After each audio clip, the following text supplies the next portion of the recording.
Not taking that bag. Nothing in this house belongs to you anymore. Vanessa's voice cut through the Seattle drizzle like a rusty blade. She stood in the doorway of what used to be their home, divorce papers clutched in her manicured fist, her eyes burning with a hatred that made Cole's stomach twist. Just 2 days. 2 days since they buried her father, Harold Blackwood, in the rain-soaked cemetery overlooking Puget Sound. 2 days since the inheritance money, $34 million, had hit her account. And now this. Vanessa, be reasonable, Cole said, adjusting his grip on the olive green duffel bag.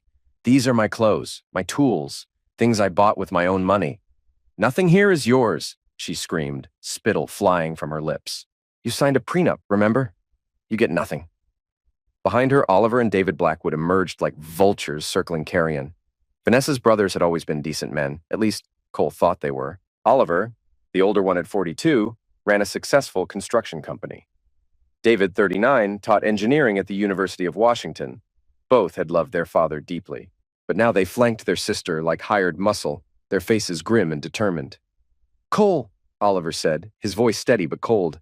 Just put the bag down and walk away. Don't make this harder than it needs to be. Cole Sterling had served 2 tours in Afghanistan as a combat engineer.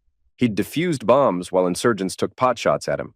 He'd rebuilt bridges under fire. He'd seen men die screaming in the desert sand.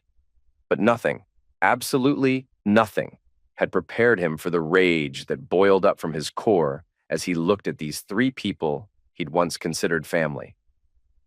I'm taking my clothes, he said quietly, and my grandfather's watch, and the photo of my parents, that's it. You're taking nothing, Vanessa snarled. She nodded to her brothers. Get it from him. What happened next would replay in Cole's mind for weeks. David moved first, lunging forward with surprising speed for a college professor. Cole sidestepped, but Oliver was already there, grabbing for the bag's strap. Let go. Oliver grunted, yanking hard. Cole held firm. These are my personal... David's fist caught him in the ribs, doubling him over. The bag slipped from his fingers as Oliver wrenched it away. Before Cole could recover, David grabbed a handful of his hair and dragged him toward the door. Stop, Cole shouted, struggling against the grip. His scalp burned as David hauled him across the hardwood floor like a sack of garbage. They tossed him onto the wet concrete of the driveway. Cole hit hard, rolling sideways as the rain soaked through his jacket. Blood filled his mouth where his teeth had cut his lip. He pushed himself up slowly, water dripping from his hair, his whole body shaking, not from cold, but from pure, undiluted fury. Vanessa stood in the doorway, her face flushed with vindictive satisfaction. Don't come back, she called out. Ever! You're trespassing now. Cole wiped blood from his mouth with the back of his hand. When he spoke, his voice was calm, controlled, deadly quiet. You'll all regret this. That's a promise. They laughed. Oliver actually threw back his head and laughed, like Cole had told the funniest joke in the world. What are you gonna do, soldier boy? Vanessa taunted. Cry to your army buddies? Cole stood there in the rain, watching them, memorizing their faces, their smug expressions, the way they huddled together like conspirators. They wouldn't be laughing for long. The Sunset Motel on Aurora Avenue North wasn't much to look at. Peeling paint, neon sign missing half its letters, the kind of place where people paid by the hour and didn't ask questions. But it was cheap, it was anonymous, and it gave Cole space to think. He sat on the edge of the sagging bed, laptop open, nursing a cup of gas station coffee that tasted like motor oil. His reflection in the bathroom mirror showed a split lip and a bruise along his jawline where David's fist had connected. But the physical pain was nothing compared to the hollow ache in his chest. 16 years of marriage. 16 years of believing he'd found his place in the world, his family.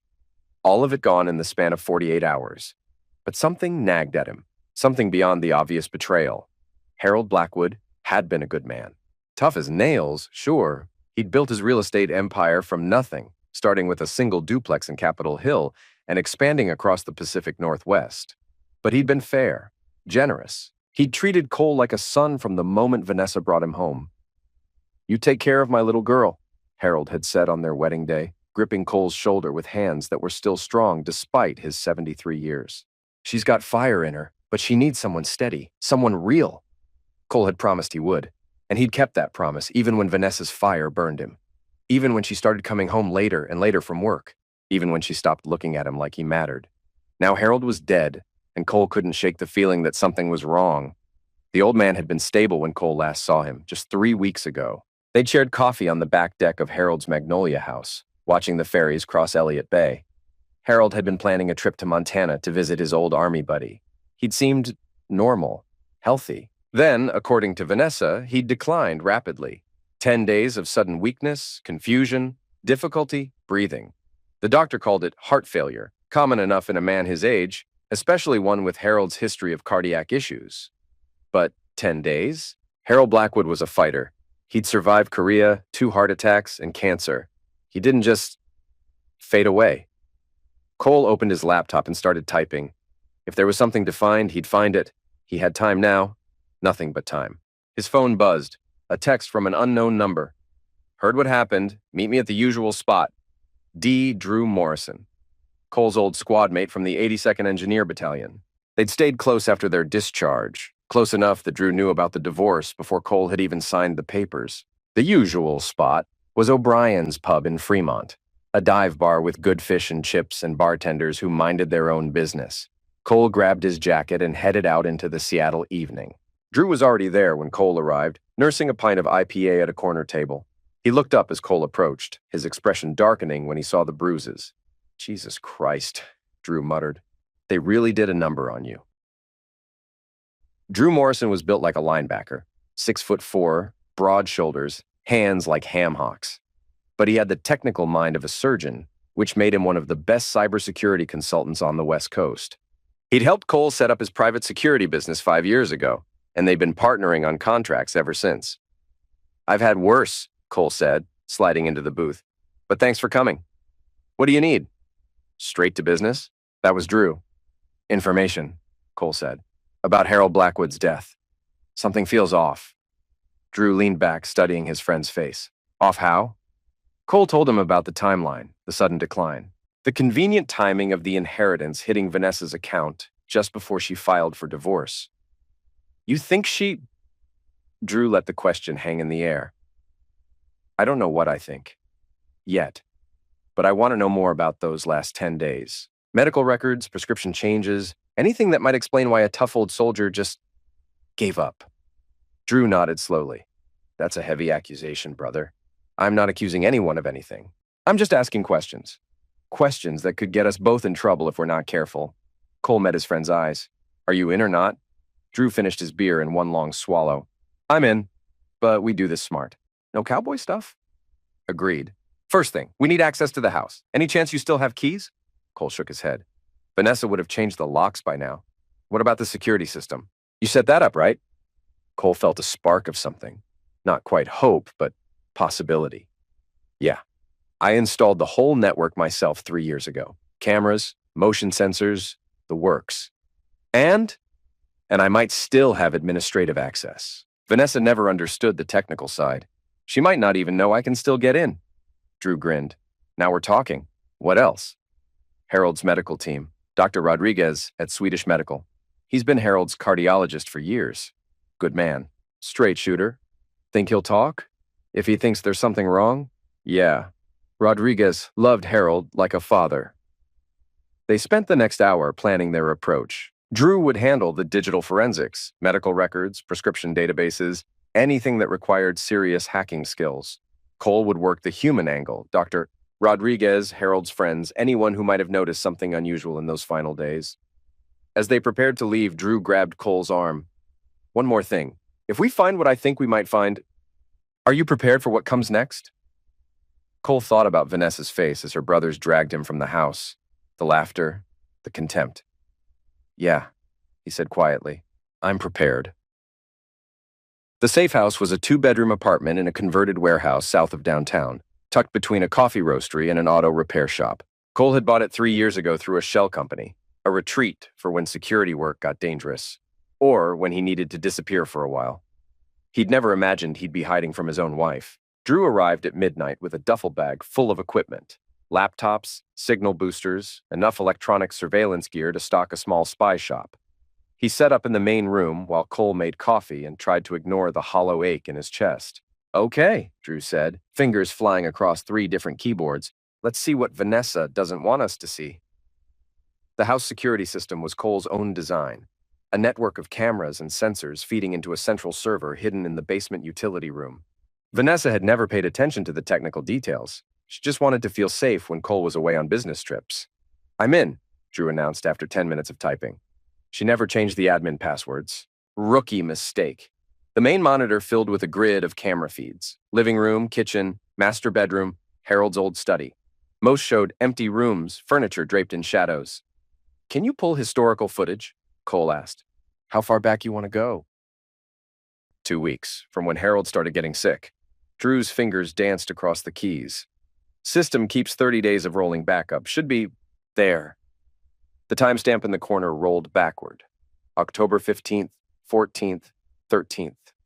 Cole watched the house in reverse, seeing Vanessa move through the rooms like a ghost walking backward through time. "Stop there," Cole said. October 12th. That's when she said Harold first complained about feeling weak. They watched the footage at double speed. Vanessa coming and going, alone mostly. Oliver and David visiting separately, bringing groceries, staying to talk with their father. Normal family stuff. But on October 15th, something changed.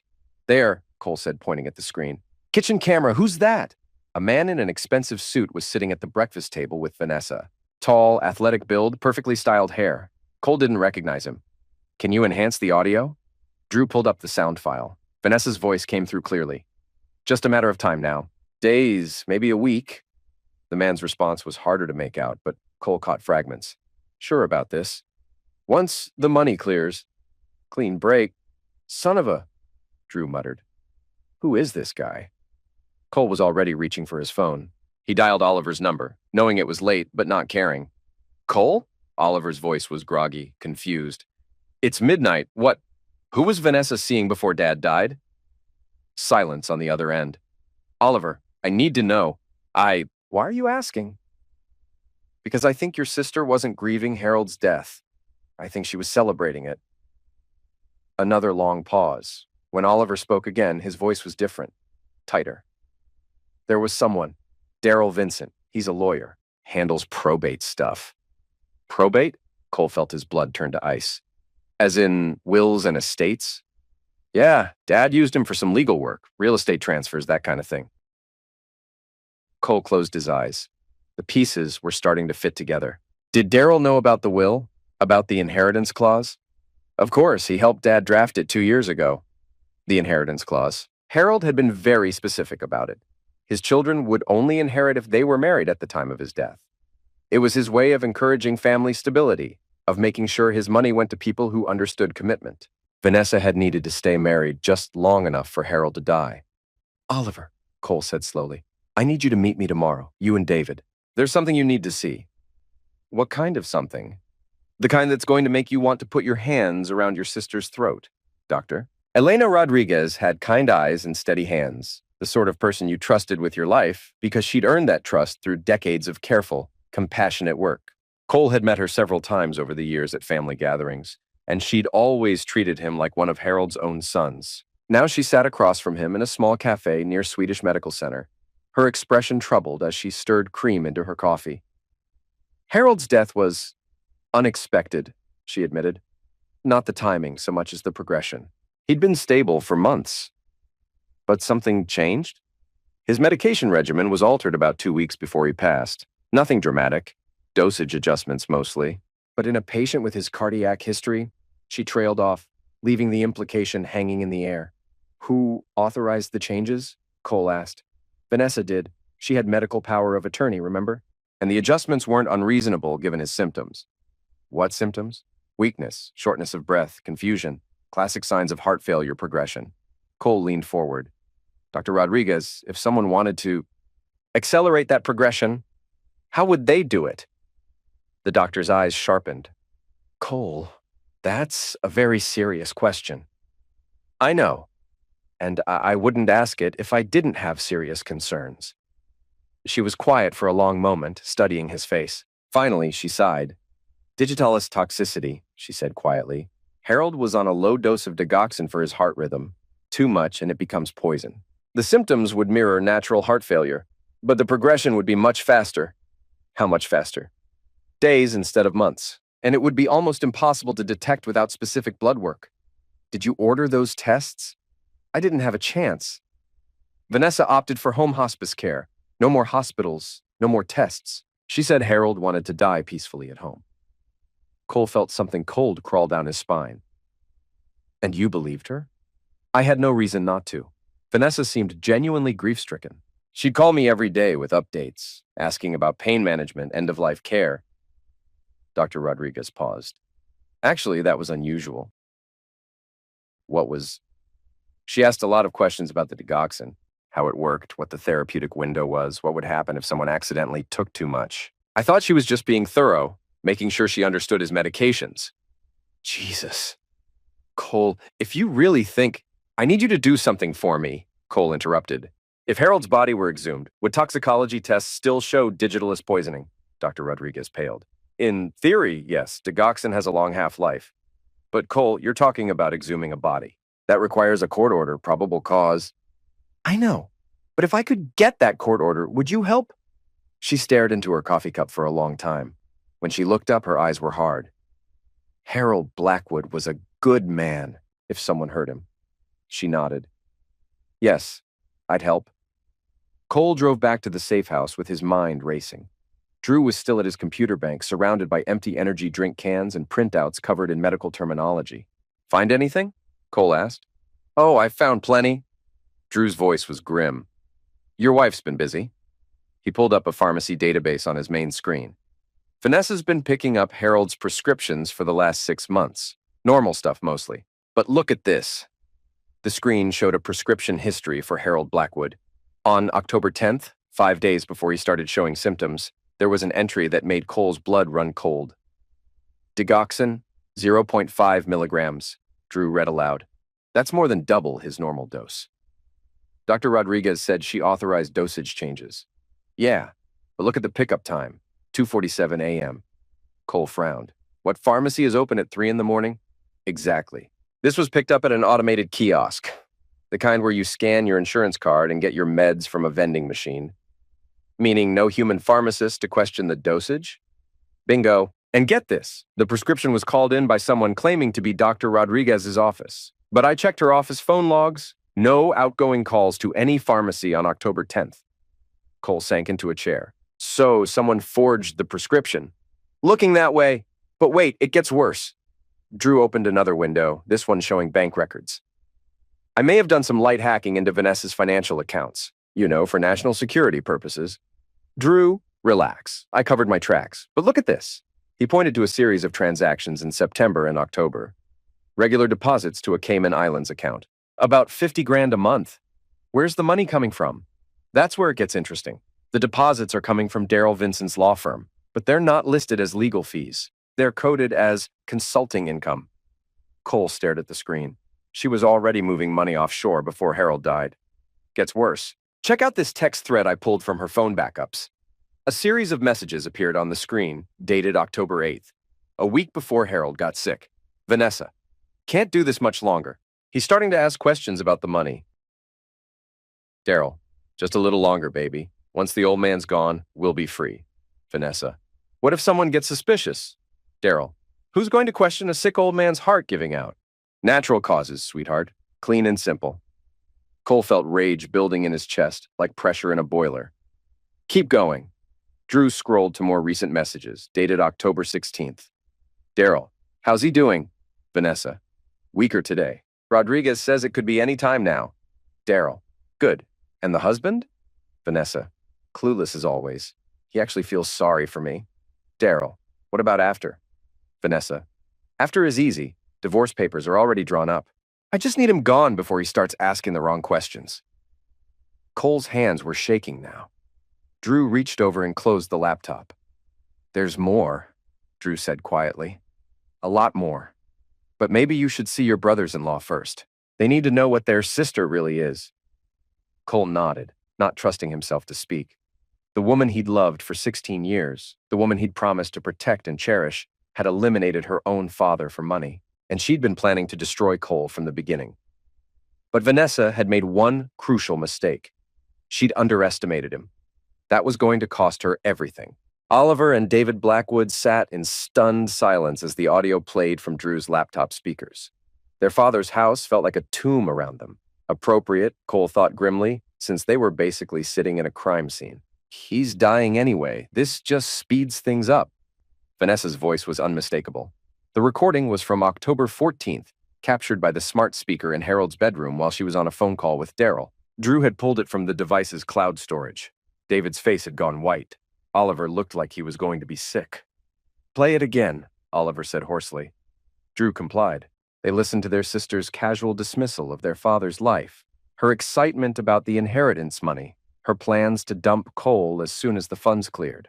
When it finished, David stood up abruptly and walked to the window overlooking Elliott Bay. His shoulders were shaking. 20 years, he said, without turning around. 20 years I've been defending her, making excuses for her selfishness, her cruelty, telling myself she was just complicated. "David," Oliver started. "No." David spun around, his eyes blazing. "She eliminated our father, Ollie. Our father. For money." Oliver looked at Cole. "How sure are you about this?" Cole opened the manila folder Drew had prepared. Bank records, prescription logs, text messages, medical records. The evidence of Vanessa's betrayal spread across Harold's old coffee table like a prosecutor's opening statement. "The digitalis poisoning explains everything," Cole said. "The sudden decline, the symptoms, the timing." She increased his dose gradually over a week, then gave him a massive overdose on October 15th. Dr. Rodriguez confirmed the therapeutic window. What Vanessa gave him was more than enough to stop his heart. David slammed his fist against the window frame. "That heartless—" "Easy," Oliver said, though his own voice was tight with rage. "We need to think this through." "Think what through?" David turned back to them. "We call the police. We have her arrested. We don't have enough," Cole interrupted. "Not yet. Everything we have is circumstantial. Good lawyers, and Daryl is apparently a good lawyer, could argue coincidence, misunderstanding, legitimate medical decisions gone wrong." "So what do you suggest?" Cole looked at both brothers. "We get more evidence. We get them on record. We make them confess." "How?" Drew leaned forward. "We set a trap." Over the next 2 hours, they planned their approach. It had to be perfect. One chance to get Vanessa and Daryl to reveal the truth in a way that couldn't be explained away or dismissed. The plan was elegant in its simplicity. Oliver would call Vanessa, tell her he was having second thoughts about Cole's accusations. He'd arranged to meet her somewhere private, somewhere they could talk without interruption, somewhere Drew could set up surveillance equipment. "She'll be suspicious," Oliver warned. "Maybe," Cole agreed, "but she's also arrogant. She thinks she's fooled everyone. That arrogance will be her downfall." David was pacing again. "What if she doesn't take the bait? Then we go to plan B, which is—" Cole's smile was cold. "I have a conversation with Daryl Vincent, the kind of conversation that motivates honesty." Oliver frowned. "Cole, you can't—" "I'm not going to hurt him. Much. But Daryl struck me as the type who values his pretty face and his expensive suits. Sometimes the threat of violence is more effective than violence itself." They set the meeting for the next evening. Oliver would tell Vanessa he wanted to discuss family business at the old family cabin on Lake Chelan. Isolated, private, perfect for recording equipment. As they prepared to leave, David grabbed Cole's arm. "I owe you an apology," he said quietly. "What we did to you the other day, throwing you out like that, I'm ashamed. You were protecting your sister. I understand." "No, you don't." David's eyes were haunted. "I enjoyed it. Hurting you. I've been jealous of you for years. The way Dad treated you like a son, the way you belonged in this family when I always felt like an outsider. When Vanessa said you were trying to steal from us," he shook his head. "I wanted an excuse to hurt you." Cole studied the younger man's face. David had always been the artistic one, the sensitive one. It must have cost him to admit this. "You were protecting your family," Cole repeated. "That's what good men do." Even when family doesn't deserve protection? Cole thought about Vanessa, about 16 years of marriage that had apparently been a lie from the beginning. "Especially then," he said. They shook hands. Brothers again, bonded by betrayal and the promise of justice. As Cole drove back to the safe house, his phone buzzed with a text from an unknown number. "I know what you're planning. Meet me at Pike Place at midnight. Come alone. V." Cole stared at the message. Vanessa had somehow figured out they were on to her, which meant their carefully laid plans were about to go straight to hell. He made a U-turn and headed for the market. Some conversations couldn't wait. Pike Place Market after hours was a different world. The crowds were gone, the vendors shuttered, the famous fish-throwing stalls silent and dark. Only the security lights remained, casting long shadows between the empty booths and creating a maze of hidden corners perfect for clandestine meetings. Cole found Vanessa near the brass pig statue, her silhouette stark against the neon glow of the city beyond. She wore a long black coat that made her look like a wraith, and when she turned to face him, her eyes held a coldness he'd never seen before. "Hello, husband," she said, her voice carrying an edge that could cut glass. "Vanessa." Cole kept his distance, his hands visible. He wasn't armed, but something about her posture suggested she might be. "You wanted to talk? I wanted to give you a chance. One last chance to walk away and forget whatever fairy tale you've cooked up about my father's death." "Fairy tale?" Cole stepped closer, close enough to see the stress lines around her eyes. "Is that what you call digitalist poisoning?" She didn't flinch, didn't show any surprise that he knew. That confirmed it. She'd been monitoring his activities somehow. "My father died of heart failure," she said calmly. "Natural causes. There's a death certificate to prove it." Death certificates can be wrong, especially when the attending physician doesn't know to look for specific toxins. Vanessa smiled, and it was like watching a predator bare its teeth. Even if that were true, and I'm not saying it is, who would believe you? A bitter ex-husband making wild accusations after a messy divorce. You have no credibility, Cole. No evidence, no case. I have phone records, bank records, security footage. You have illegally obtained materials that would be inadmissible in court. Drew Morrison's hacking skills are impressive, but they don't make for compelling legal arguments. Cole felt a chill that had nothing to do with the Seattle night air. "You've been watching us. Daryl has connections. Security consultants, private investigators, people who specialize in making problems disappear. We know about your little safe house. We know about your meeting with Dr. Rodriguez. We know about everything." She took a step closer, and Cole caught a glimpse of something metallic in her coat pocket. "Here's what's going to happen," she continued. "You're going to sign an agreement stating that you won't pursue any legal action related to my father's estate or his death. In return, I'll give you $50,000, enough to start over somewhere far from Seattle." "And if I refuse?" Her smile widened. "Then you'll have an accident, a tragic fall, maybe, or a random mugging gone wrong. These things happen to people who ask too many questions." Cole stared at her, this woman he'd shared a bed with for 16 years. "You really would have me eliminated?" Without hesitation. She pulled her hand partially from her pocket, revealing the grip of a small pistol. "I've worked too hard for this money to let some washed-up soldier ruin everything." "What about Oliver and David? Are you planning to eliminate them too?" Something flickered in her eyes. Uncertainty, maybe even fear. "My brothers will come around. They always do." "Not this time." Cole reached slowly into his jacket, watching her tense. "This time, they know the truth." He pulled out his phone and tapped the screen. Vanessa's voice filled the empty market. "He's dying anyway. This just speeds things up." Her face went white. That's taken out of context." "Really? Let's hear some more context." Another tap, another recording. "Once the old man's gone, we'll be free." Daryl's voice this time, followed by Vanessa's laughter. "Stop," she whispered. But Cole kept playing recordings. Text messages, phone calls, bank transfers. 16 minutes of evidence that painted a picture of premeditated patricide, motivated by greed. When the final recording ended, Vanessa was shaking. "You can't prove anything," she said, but her voice lacked conviction now. "Maybe not beyond a reasonable doubt, but I don't need to prove it in criminal court. Civil court has a much lower standard of evidence, preponderance of the evidence, and I have plenty of that." Cole took another step closer.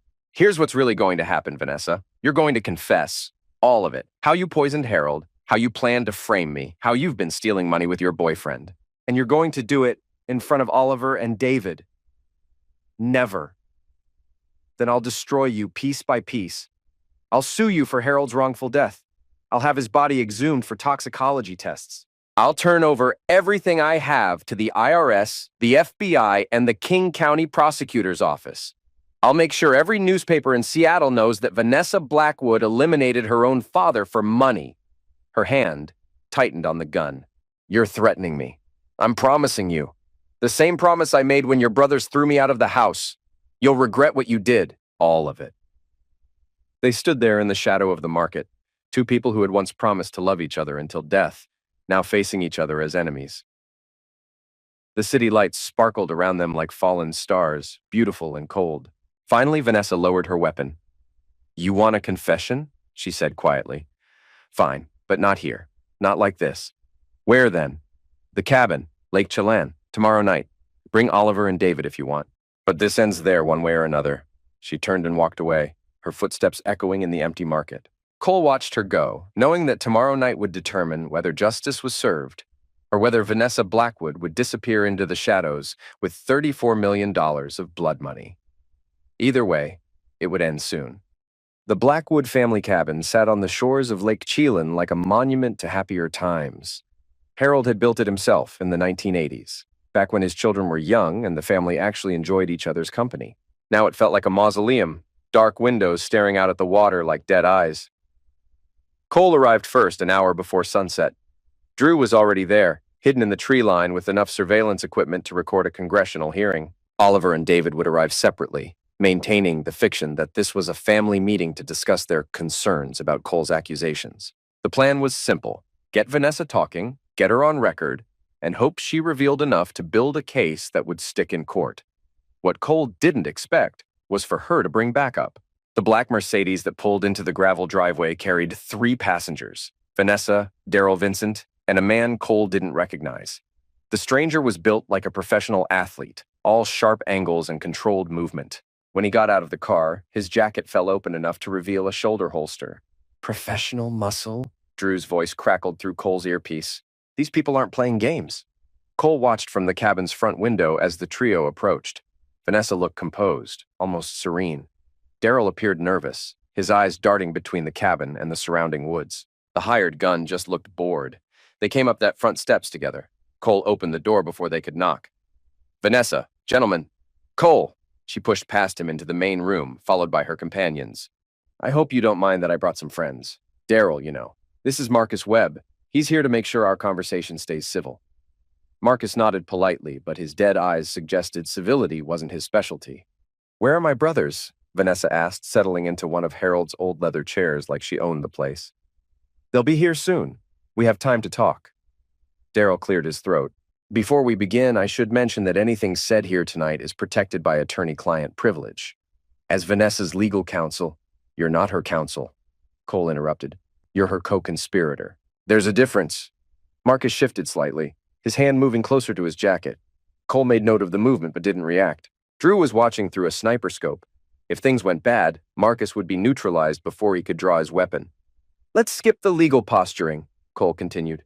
"We all know why we're here." Vanessa leaned back in her chair, studying him. "Do we? Because I'm still not sure what you think you're accomplishing." "I'm accomplishing justice for Harold, for the 16 years you wasted of my life, for the family you destroyed." "The family I destroyed?" She laughed, a sound like breaking glass. "Cole, you destroyed this family the day you married into it. You were never one of us. You were just some sad, broken soldier that I felt sorry for. Is that why you stayed married to me? Pity? I stayed married to you because I needed to be married. The inheritance clause, remember? Dear old Dad was very specific about that." Cole felt something click into place. "How long have you been planning this?" "What, Dad's death?" "Oh, years. Ever since he wrote that ridiculous will, my children must understand the value of commitment." What a joke. Daryl was looking increasingly uncomfortable. "Vanessa, maybe we should..." "Should what? Stop telling the truth?" She turned to Cole with vicious satisfaction.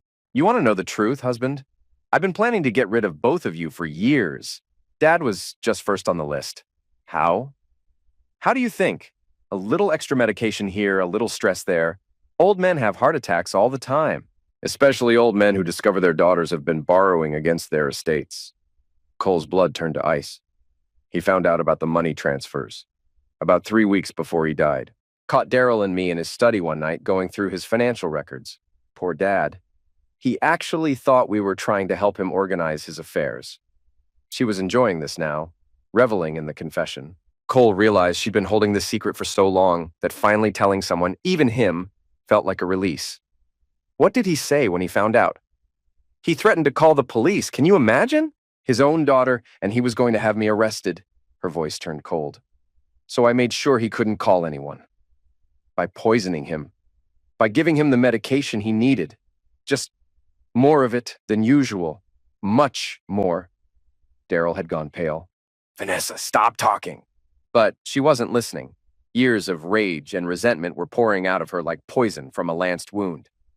You know what the funny part is? She continued. He kept asking for you in those final days. Where's Cole? I need to talk to Cole. Even dying, he trusted you more than his own children. Why didn't you let me see him? Because he was going to tell you everything. About the money, about what he'd discovered, about his suspicions. She leaned forward.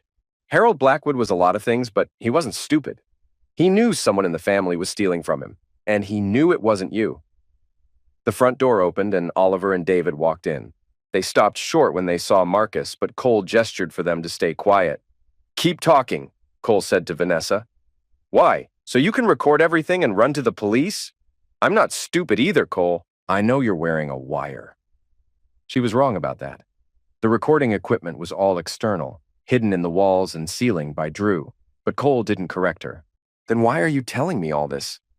Because it doesn't matter. She smiled again, that predatory expression that chilled him to the bone. Marcus here is going to make sure you don't leave this cabin alive. All three of you. Oliver stepped forward. Vanessa, what the hell? Sit down, brother. You too, David. It's time you heard the whole story. David was staring at his sister like he'd never seen her before. You really did it. You really eliminated Dad. I liberated us from a tyrant who would have controlled our lives from beyond the grave. That inheritance clause was just the beginning. He had plans to manipulate us for decades with that money. He loved us, David shouted. He loved controlling us. There's a difference. Oliver's face was gray with shock. How could you do this? How could you take our father away from us? I gave you $34 million, you ungrateful fool. The least you could do is say thank you. Marcus cleared his throat. Ma'am, maybe we should wrap this up. Vanessa nodded. You're right. Marcus, if you would... She never finished the sentence. Drew's voice crackled through Cole's earpiece. Sniper on the ridge, west side. Take cover now. Cole dove sideways, tackling Oliver to the floor as the cabin's front window exploded in a shower of glass. Marcus spun toward the broken window, his gun already in his hand, but a second shot punched through his chest and dropped him like a stone. What the hell? Daryl scrambled for cover behind Harold's old desk. Vanessa hadn't moved. She sat in her chair, calm as death, watching the chaos unfold around her. Insurance, she said quietly, in case Marcus proved unreliable. Cole realized with crystal clarity that Vanessa had never intended for any of them to leave the cabin alive. Not him, not her brothers, not even her own co-conspirators. The hired gun on the ridge was her real plan. Eliminate everyone who knew the truth, make it look like a violent confrontation gone wrong. But she'd made one crucial error in her calculations. Drew Morrison had been preparing for this possibility from the moment they'd started planning, and Drew Morrison never came to a gunfight with just one rifle. The lights went out suddenly, plunging the cabin into darkness. Emergency flares began popping outside, filling the night with red chemical light, and somewhere in the woods, Drew was hunting. Game on, Cole whispered. The darkness was absolute inside the cabin, broken only by the hellish red glow of the flares outside. Cole pressed himself against the wall next to the shattered window, listening to the sound of Daryl's panicked breathing from behind the desk and Vanessa's unnaturally calm humming. She was humming. In the middle of a firefight, with her hired muscle bleeding out on the hardwood floor, Vanessa Blackwood was humming a lullaby. Oliver, Cole whispered. David, you hurt? We're okay. Oliver's voice came from somewhere near the fireplace. What the hell is happening? Before Cole could answer, another gunshot echoed from the woods, followed by a scream that cut off abruptly. Drew's voice crackled through the earpiece. One down, but there's at least two more out there. These people came prepared. Cole wasn't surprised. Vanessa had been planning this for years. She wouldn't rely on a single sniper to clean up loose ends. She'd have backup plans for her backup plans. How many people did you bring, Vanessa? He called out across the darkened room. Enough. Her voice was still maddeningly calm. You always underestimated me, Cole. Even after 16 years of marriage, you never really saw who I was. I saw exactly who you were. I just hoped I was wrong. Sweet, naive Cole. Always looking for the best in people, even when they show you their worst. Another gunshot, this one much closer. The bullet punched through the cabin's log wall just inches from Cole's head, sending splinters flying. "Drew," Cole whispered into his mic. "Talk to me. Working on it. These guys are pros. They've got night vision, suppressed weapons, coordinated movement, military training, probably mercenaries." "How many?" "I count 3 still active. 2 flanking from the north. 1 providing overwatch from the south ridge." Cole processed this information quickly. The cabin had 4 exits: front door, back door, side door to the deck, and a basement entrance that connected to an old root cellar. If Drew could keep the shooters occupied for a few minutes, Cole might be able to get Oliver and David out through the basement, but that would mean leaving Vanessa and Daryl behind. "You know what your problem is, Cole?" Vanessa's voice drifted across the room like smoke. "You always played by the rules. Honor, integrity, all those Boy Scout virtues. They make you predictable. And being a psychopath makes you unpredictable? It makes me effective." Cole heard movement near the back of the cabin, someone trying to force the rear door. He signaled to Oliver and David, pointing toward the basement stairs. They began moving carefully through the darkness, using the furniture for cover. "Tell me something, Vanessa," Cole said, keeping his voice conversational to mask their movement. "Is any of it real? Our marriage? The life we built together? The sex was real. You were always good at that, but everything else?" She laughed softly. "I'm a very good actress, Cole. I made you believe you were loved because that's what you needed to function. Pathetic, really." David made a small sound of disgust from across the room. Vanessa's cruelty was systematic, calculated to inflict maximum psychological damage. "What about Harold? Did you ever love him?" "I loved his money. I loved the opportunities it represented. I loved the freedom it would give me once he was gone. And your brothers? Useful idiots. Oliver with his construction company, David with his academic connections. They'll be missed, but not irreplaceable." Cole heard Oliver's sharp intake of breath. Even knowing what Vanessa was, hearing her dismiss their lives so casually was still shocking. The back door splintered open, and tactical lights began sweeping the cabin's interior. Cole grabbed Harold's old hunting rifle from above the fireplace and put 3 shots through the doorway. Someone cursed in what sounded like Russian. "Drew, I need an exit strategy. Root cellar, 100 yards northeast of the cabin, hidden under the old woodshed. Comes up outside their perimeter." Cole began moving toward the basement stairs, motioning for the brothers to follow. But as he reached the top step, Vanessa's voice stopped him cold. "If you leave me here, Cole, you'll never find the rest of the money." He turned back. "What money? You think 34 million was all of it?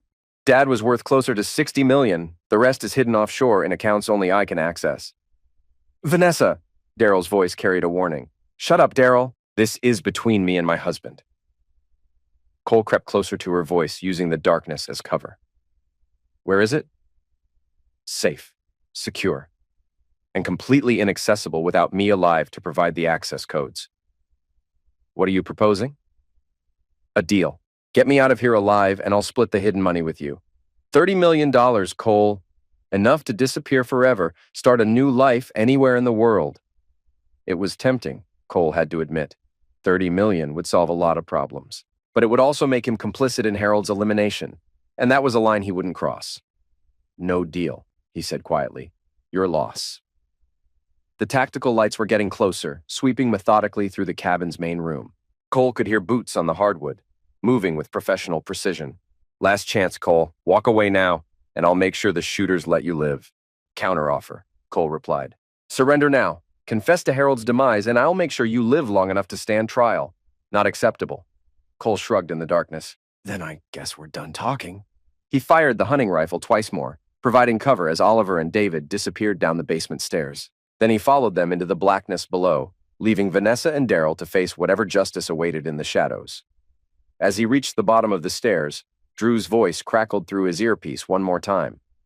"Package inbound. ETA 2 minutes." "What package?" "The kind that wears badges and carries arrest warrants. Time to go, brother."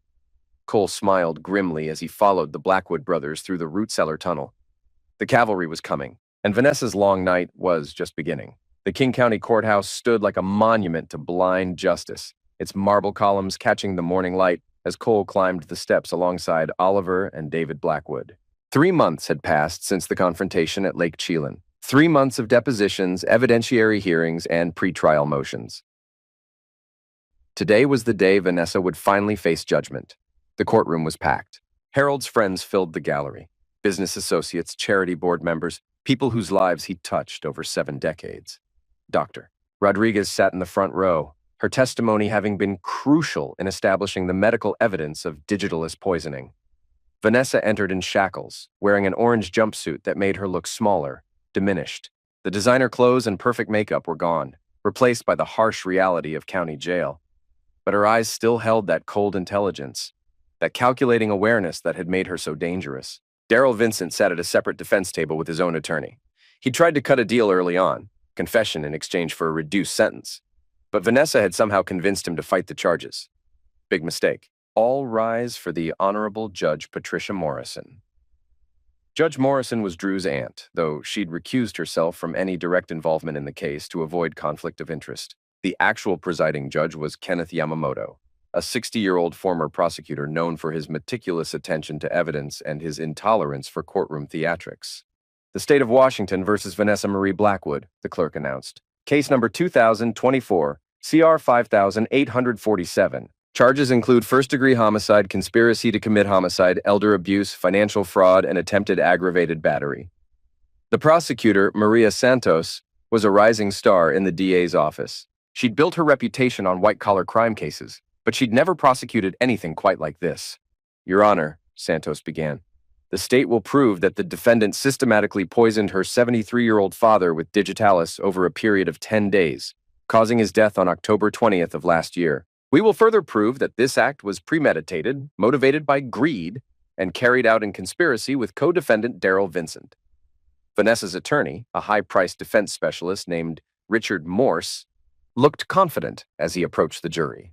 Ladies and gentlemen, this case is about grief, family dysfunction, and a bitter ex-husband's desperate attempt at revenge. Harold Blackwood died of natural causes, heart failure brought on by age and existing medical conditions. What you're going to hear over the next week is a conspiracy theory built on circumstantial evidence, illegal surveillance, and the vindictive fantasies of a man who couldn't accept that his marriage was over. Cole watched from the gallery as the opening statements concluded. Morse was good. He'd turned Cole into the villain of the story, the bitter ex-husband manufacturing evidence to destroy his ex-wife. It was a smart strategy, and it might have worked if they didn't have so much hard evidence. The prosecution's case unfolded methodically over the next 4 days. Dr. Rodriguez testified about Harold's medical condition and the suspicious changes to his medication regimen. A toxicologist from the FBI crime lab explained how digitalis poisoning could mimic natural heart failure, and how the levels found in Harold's exhumed remains were far beyond therapeutic doses. Drew testified about the digital evidence. Bank records, text messages, prescription databases. He'd cleaned up his hacking methods for court, presenting only evidence that had been legally obtained or properly subpoenaed. Oliver and David testified about their sister's behavior in the weeks following their father's death. Her lack of grief, her immediate filing for divorce, her obvious relationship with Daryl Vincent. But the most damaging testimony came from Marcus Webb.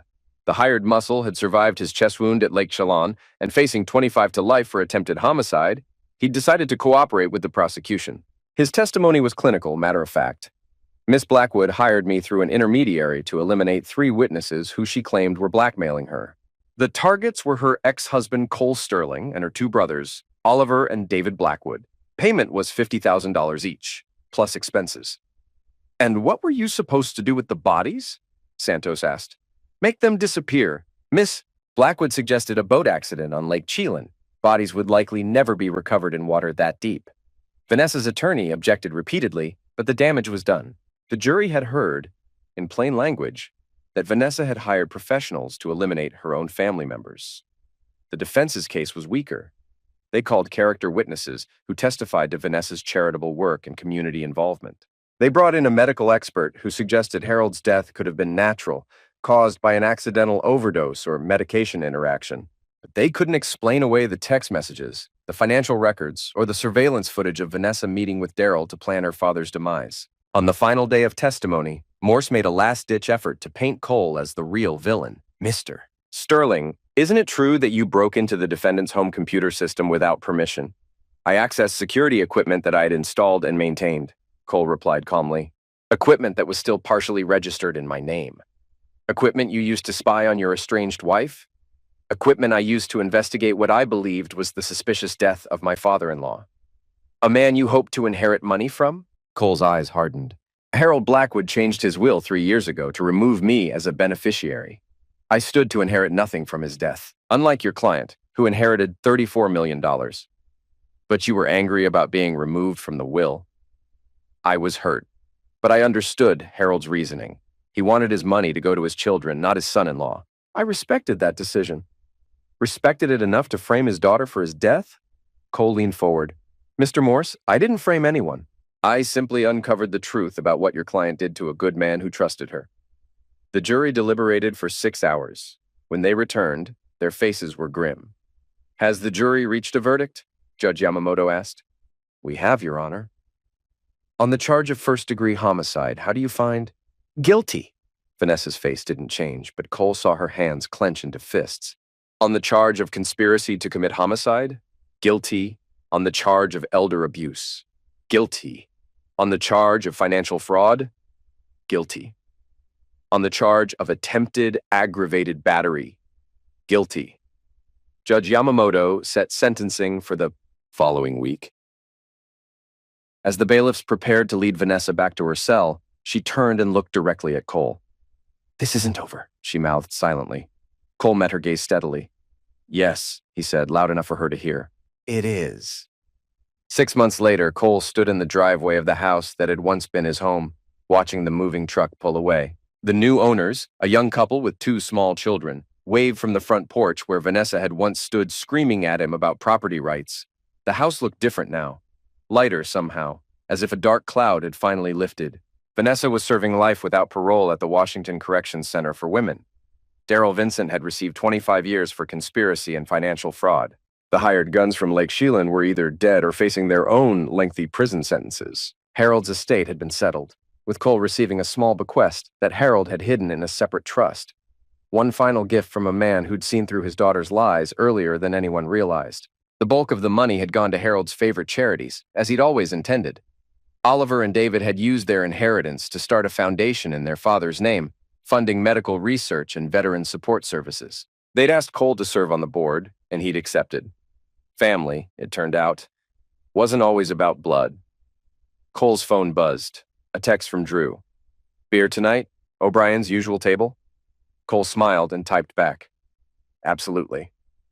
As he climbed into his truck, Cole caught sight of movement in his rearview mirror. A familiar figure stood at the end of the block, watching him. Vanessa, in a scratched-up Toyota, her face gaunt and desperate. But that was impossible. Vanessa was in prison, serving life without parole. Cole blinked, looked again. The car was gone. Stress, he told himself.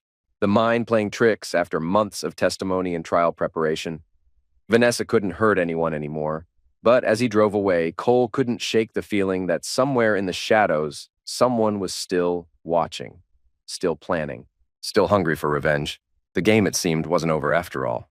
The law office of Sterling and Associates occupied the top floor of a gleaming tower in downtown Seattle, its windows offering panoramic views of Elliott Bay and the Olympic Mountains beyond. Cole had built his private security firm into one of the most respected in the Pacific Northwest, specializing in corporate investigations and family protection services. He was reviewing a case file when his secretary buzzed through on the intercom. Mr. Sterling. There's someone here to see you. Says she's an old friend." Cole looked up from his paperwork. "Did she give a name?" "She said you'd know her. Medium height, blonde hair, very intense eyes." Cole's blood turned to ice. He reached slowly for the desk drawer where he kept his service weapon. "Send her in, Patricia, but stay close to your panic button." The door opened, and Vanessa Blackwood walked into his office. She looked different, thinner, harder, with premature gray streaks in her hair and lines around her eyes that spoke of years spent in concrete cells. She wore a simple black dress and carried a leather briefcase that she set carefully on the floor beside his desk. "Hello, Cole," she said, settling into the client chair like she belonged there. "You look well. Success suits you. You're supposed to be in prison." "I was, for 4 years, 8 months, and 16 days. But it turns out the justice system isn't as ironclad as we thought. Appeals courts, constitutional violations, prosecutorial misconduct. There are so many ways for a conviction to fall apart if you know the right people. Cole's hand inched toward the desk drawer. What do you want, Vanessa? To finish our conversation. The one we started at Lake Chelan. She smiled, and it was the same predatory expression he remembered from that night at Pike Place Market. You destroyed my life, Cole. My family, my freedom, my future. Everything I worked for, gone because you couldn't accept that our marriage was over. Your marriage was over the day you decided to poison your father. My father was a controlling, manipulative old man who used his money to keep his children in line. I freed us from that. You eliminated him for inheritance money. I eliminated him because he was going to destroy everything I'd built with Daryl, everything I'd planned for our future. Cole studied her face, looking for signs of the madness that had driven her to multiple felonies. But Vanessa seemed perfectly calm, perfectly rational, which somehow made her even more terrifying. How did you get out? He asked. Good lawyers. Better than the ones I had at trial. It turns out some of your friend Drew's digital evidence was obtained through illegal means. Fruit of the poisonous tree, the appeals court called it. Without that evidence, the prosecution's case fell apart. Cole felt sick. All those months of investigation, all that careful work to build an airtight case, undone by technicalities. So you're free. Completely. All charges dismissed with prejudice. They can't even retry me for the same crimes. She leaned forward. Which brings us to why I'm here. I'm listening. You cost me 5 years of my life. 5 years in a cage, surrounded by animals, eating slop, wearing rags. 5 years of hell because you couldn't mind your own business. Harold was my business. He was family. He was my father. And what I did to him was between us. Cole's fingers found the grip of his pistol. If you're here for revenge, oh, I am. But not the kind you're thinking. She opened her briefcase and pulled out a thick manila folder. I'm here to destroy you the same way you destroyed me. Methodically, legally, completely. She slid the folder across his desk. Cole opened it with his free hand, keeping his eyes on Vanessa while he scanned the contents. Financial records, bank statements, investment portfolios, tax returns, his tax returns. Where did you get these? I told you, I know the right people now. People who specialize in making problems for other people. Your little security firm has been very successful, Cole. Almost suspiciously successful. Cole's heart began to race as he saw where this was headed. 7-figure contracts with defense contractors. Consulting fees from companies with federal security clearances. Income that seems awfully high for a small private investigation firm. Everything I've done is legal. Is it? Because according to my new friends at the Treasury Department, you've been classifying personal expenses as business deductions. That cabin you bought in Montana? Supposedly a secure communications facility. The armored SUV? Essential security equipment. The vacation to Cabo with your girlfriend? Liaison work with Mexican security consultants. Cole's mouth went dry. You can't prove any of that. I don't have to prove it. I just have to give the IRS enough questions to start an audit. And audits, as you know, have a way of uncovering all sorts of interesting irregularities. She reached into the briefcase again and pulled out more documents. Then there's the matter of your federal security clearance. Some very interesting discrepancies in your background check applications. Undisclosed foreign contacts, incomplete financial disclosures, relationships with individuals of questionable character. What relationships? Drew Morrison, for one. Did you know he's been selling surveillance equipment to some very unsavory clients? Drug dealers, arms traffickers, people who pay well for high-end electronic countermeasures? The FBI has been watching him for months. Cole felt the walls closing in around him.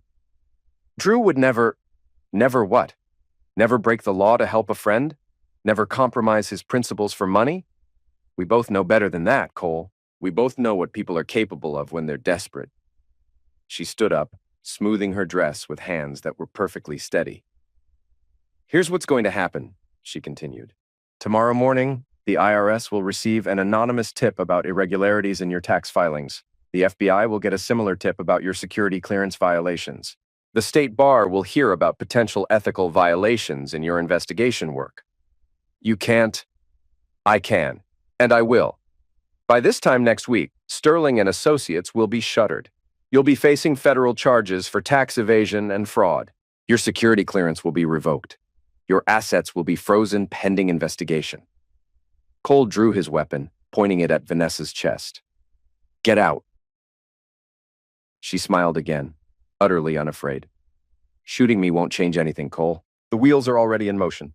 My associates have their instructions. If anything happens to me, if I don't check in every 12 hours, everything gets released to every relevant agency simultaneously. Then what do you want? I want you to suffer the way I suffered. I want you to lose everything, your business, your money, your freedom, your reputation. I want you to spend the next 5 years in a federal prison, wondering how your life fell apart so completely. She picked up her briefcase and walked toward the door. As she reached it, she turned back. Oh, and Cole, your girlfriend Sarah, the prosecutor who helped put me away, she's going to receive some very interesting photographs tomorrow. Pictures of you with other women during your supposed exclusive relationship. Her career prospects will be significantly dimmed by the scandal. Sarah and I weren't exclusive when those photos were taken. Weren't you? The timestamps suggest otherwise. But even if they didn't, the court of public opinion rarely bothers with such fine distinctions. She opened the door, then paused again. You know what the funny thing is? I actually learned something in prison. Patience. The value of playing the long game, taking time to plan properly, to anticipate every contingency. Vanessa, you should have taken the deal I offered you that night at Pike Place Market. $50,000 and a clean slate. It would have saved us both a lot of trouble. She walked out, leaving Cole alone with his weapon drawn and his world crumbling around him. For a long moment, he sat there in the silence of his office, listening to the sound of traffic far below and watching the late afternoon light play across Elliott Bay. Everything he'd built, everything he'd worked for, was about to be torn down by a woman who'd spent 5 years in prison planning her revenge. But Vanessa had made one crucial error in her calculations. She'd assumed Cole would be the same man she'd married 16 years ago. Honorable, law-abiding, willing to play by rules even when his enemies didn't. She was wrong. Cole reached for his phone and dialed a number he'd hoped never to use. Blackwater Solutions, a gruff voice answered. This is Cole Sterling. I need to speak with Marcus Webb. Webb's unavailable. He's doing 25 to life in Walla Walla. Then I need to speak with someone who can handle a problem like the one Webb was supposed to solve 5 years ago. There was a long pause. What kind of problem? Cole looked out at the city where he'd built his life, where he'd found success and happiness after 16 years of marriage to a sociopath. The kind that requires a permanent solution, he said quietly. The game wasn't over after all, but this time, Cole intended to win. 6 months later, Vanessa Blackwood's body was found in her Lake Union houseboat, apparently the victim of a break-in gone wrong. The investigation revealed that she'd been living under an assumed identity, using fraudulent documents to hide from creditors and former associates who'd lost money in her various schemes. Detective Ray Chen of the Seattle Police Department filed his report with a heavy heart. Vanessa had been a monster, but she'd also been someone's daughter, someone's sister. Her death brought no joy, only the grim satisfaction of knowing that her reign of terror was finally over. Cole Sterling was questioned as part of the routine investigation, given his history with the deceased. He had an airtight alibi. He'd been in Montana at his legitimate business retreat, surrounded by witnesses, conducting a training seminar for corporate security personnel. The case was closed after 3 weeks. No arrests were made. The following spring, Cole sold Sterling and Associates and moved to Montana permanently. He opened a small consulting firm specializing in outdoor survival training and corporate retreat security. He married Sarah Chen, Detective Chen's younger sister, in a small ceremony overlooking Glacier National Park. They lived quietly, peacefully, far from the urban chaos where Cole's old life had unraveled and been rebuilt. Vanessa had been right about one thing. He wasn't the same man she'd married 16 years ago. That man had believed in playing by the rules, in trusting the system to deliver justice. This man knew better and slept peacefully every night, knowing that the world was a safer place without Vanessa Blackwood in it.